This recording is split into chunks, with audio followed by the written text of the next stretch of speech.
Hello and welcome to Cavs Daily, your one-stop shop for everything Cavaliers related. I'm your host, Paul Williams. I appreciate you guys being here with me as us Cleveland fans rebound from a crazy weekend that saw the Guardians take a playoff spot out of thin air, it seems like, and the Browns pick up a big dub, also out of thin air, from the Packers, who are no longer undefeated after coming into Cleveland. For now, we're going to get back into the Cavs stuff, but if you could, before we get started, subscribe if you're feeling the content, and I could drop a banger for you guys. The first topic of the day, we're going to talk a little bit about something that might sound crazy, but does this score have a chance to go down as the best Cavs team in franchise history? I don't think it's as crazy as it sounds right now. If we're sitting here a year from now after a championship, it's a real discussion, I think, that quickly. So I think it should be a real discussion now, or it could be. Why not? If it's that close to being a possibility, and I know a championship isn't easy, but you're not going to get a much better situation than the Cavs have at this present moment. Not to just win one, but to maybe win a couple championships in the next 3 year window or so. And and while some people might still be down on the Cavs from their most recent playoff performance, things change very quickly in the NBA and opinions change very quickly. One run that the Cavs have playing up their potential and having a little injury luck, and all of a sudden things look very different. I know if we're comparing this squad right now at the moment to some of the greats, like the 2016 team or even the 08-09 team, the late 80s teams, the Miracle and Richfield teams. I don't think they're there yet. Maybe some of the teams, but not the 2016 team for sure. But I think they do have the potential to get to that point. It's like I said, one championship away from at least being a serious discussion. And if what if they do win two of the next three? Then I mean, is it for sure the best Cavs team? Do they have to make maybe one more key addition and that could push them over the top? I don't know, but I just don't think it's as far off as some people might feel like it when you just hear that statement. Can this Cavs team or is this Cavs team the best team ever? But if you really look up and down the roster and dissect how well this team is built, it definitely stacks up with every roster in franchise history. And I mean, you have to have the hardware to kind of confirm and validate that. And the Cavs don't have, well, this version of the Cavs do not have that yet. So I don't think they can say that yet, but I don't think they're as far off as some people may think. And I think just roster wise, they're already top three in my eyes for sure. If they do make a run and win one, I don't know. I think they might go down. It's just up and down the roster, like I said, the best Cavs team of all time. But I'm not saying they're there yet or even that close. I'm just saying one championship run could make it a very, very good discussion.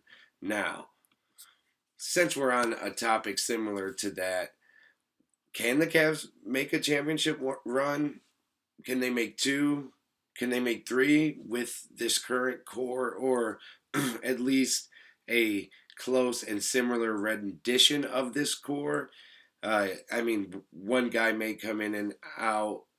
Maybe they make one shakeup a year from now, but if the Cavs do win the championship this year, I do think this core is locked in for at least another year or two for sure. Probably 2 years at minimum before they would trade any of them unless something crazy happened the year after. But I think that this core, the ceiling is. I mean, I don't want to sound too crazy in this video, But I just think I don't think I know how good this Cavs team is.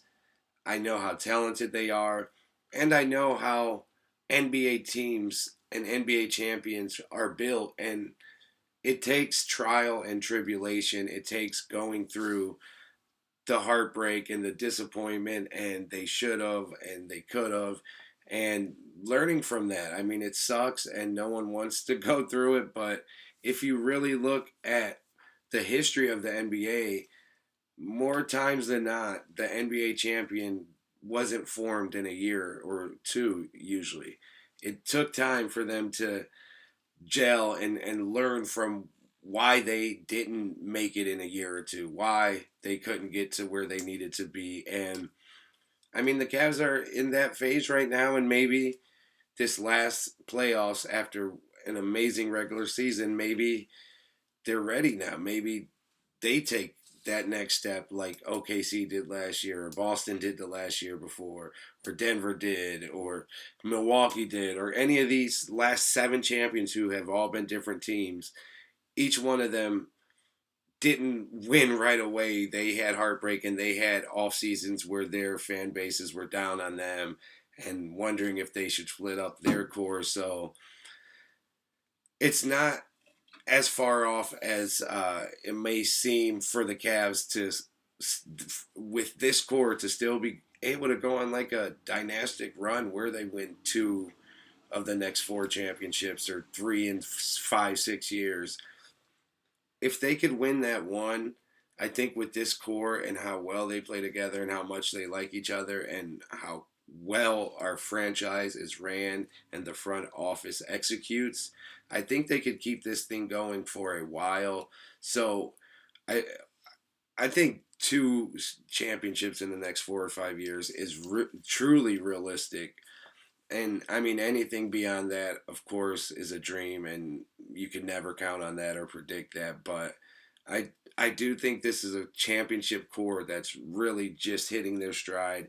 I mean, two of their most important players are still super young, 25 or under, and I don't know. I just don't think you've seen the even close to the best or the ceiling of this Cavs team, and I do think it is one of the great modern NBA teams if they could put it all together and make a little run. I think everything, the formula's already there. They just got to go out and do it. And players get looked at and teams get looked at a lot different after they have that ring on their finger. So while some of our stars may not get the respect they should because they haven't won anything when it comes to playoff high level championship basketball, if they do win something, all of a sudden they look like totally different players. And when you're looking back at the history of this team, now everything looks totally different. So I think the Cavs still have this core still has a ceiling of being a two-time championship team. It could happen. One, I really think will happen in the next 2 to 3 years. And if you can win one, you can definitely win two. So I think the realistic ceiling is two, but the it could happen ceiling is like three, and like a dynasty. Like it could actually happen. I don't think I'm tripping too much when I say that. But it might seem like I've been talking crazy, so let's switch it up a little bit and dig into which teams or team has the best starting five in the East.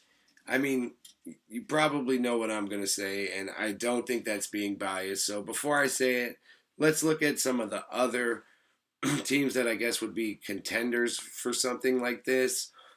The New York Knicks with Jalen Brunson, Josh Hart, OG Ananobi, Miles Bridges, Carl Anthony Towns. Very good starting five, no doubt about it.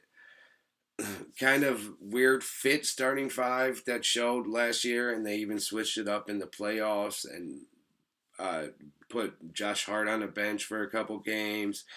There's one, two really good scorers that play horrendous defense, and then three guys that are sometimes scorers that play pretty good defense, even though Miles Bridges fell off from what it looked like he was going to be defensively. But overall, good, very good starting lineup.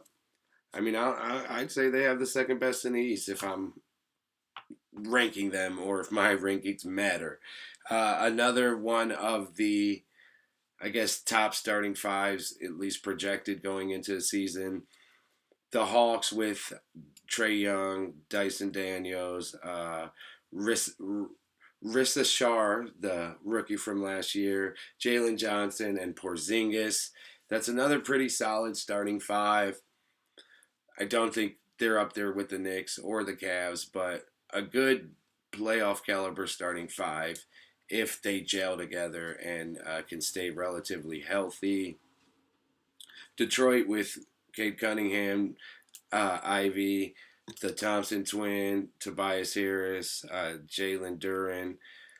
Another solid starting five that should be a playoff team, but I don't think they're up there with the Knicks or the Cavs. And then finally, the Magics with Jalen Suggs, Franz Wagner, Desmond Bain, Banchero, and Wendell Carter, I would imagine. Another good playoff starting five, but again, I don't think they're up there with the Cavs and the Knicks. So I think it would really come down to those two teams, the Cavs and the Knicks. And I just think overall the Cavs have a much more balanced starting five than the Knicks. Like I said, the Knicks do have a lot of talent like scrunched into their starting five, but just overall talent balance and having a little bit of everything you need to have a great starting five. I think the Cavs do have that over the Knicks, so they're getting my vote for the best starting five in the East, and that's not me being biased. I think a lot of people would agree. Some wouldn't, of course. Probably most people from New York wouldn't, but I don't think that's capped. The Cavs would be number one, Knicks number two, and then 3 through 5 could be however you rank those other teams that I named.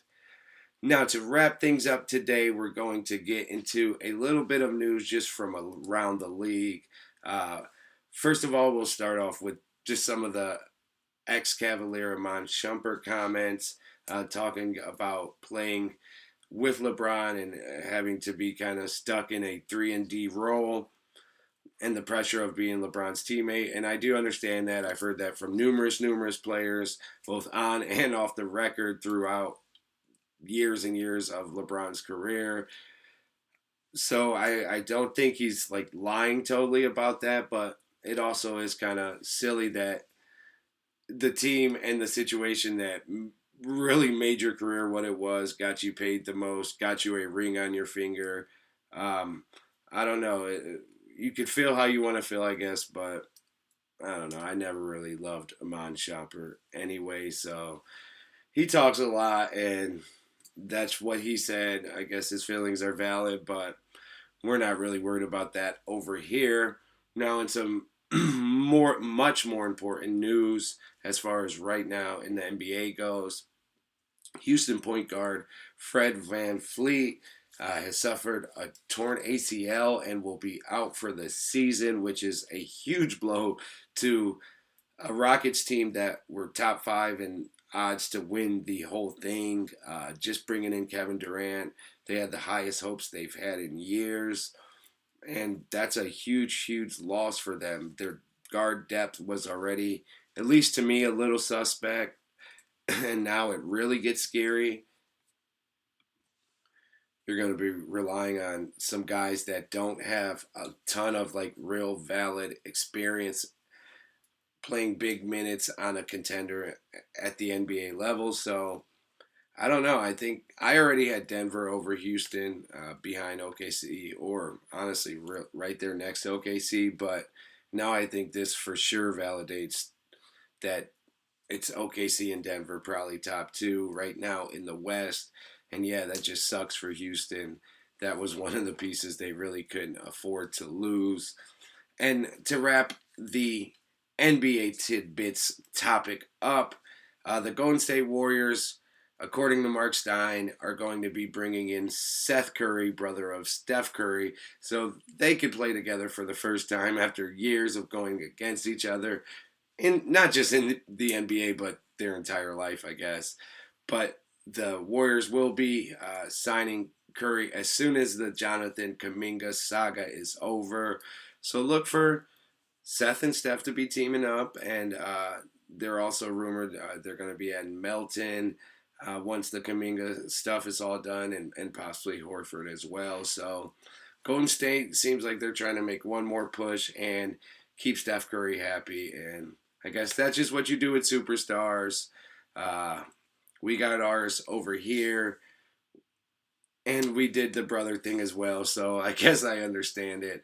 But, and I'm referring to Evan and Isaiah Mobley, if you didn't know. But yeah, that's the update with Golden State and with Seth Curry, who I once talked about as a possible depth addition for the Cavs. Doesn't seem like that's going to happen. And with that news, I'm going to wrap today's episode up. If you're still with me, I thank you, thank you, thank you. We're 30 days from the season tipping off. I couldn't be more hype. We're going to be talking about it every day from here until then. Hope you'll join me. Until then, be safe and have a great evening.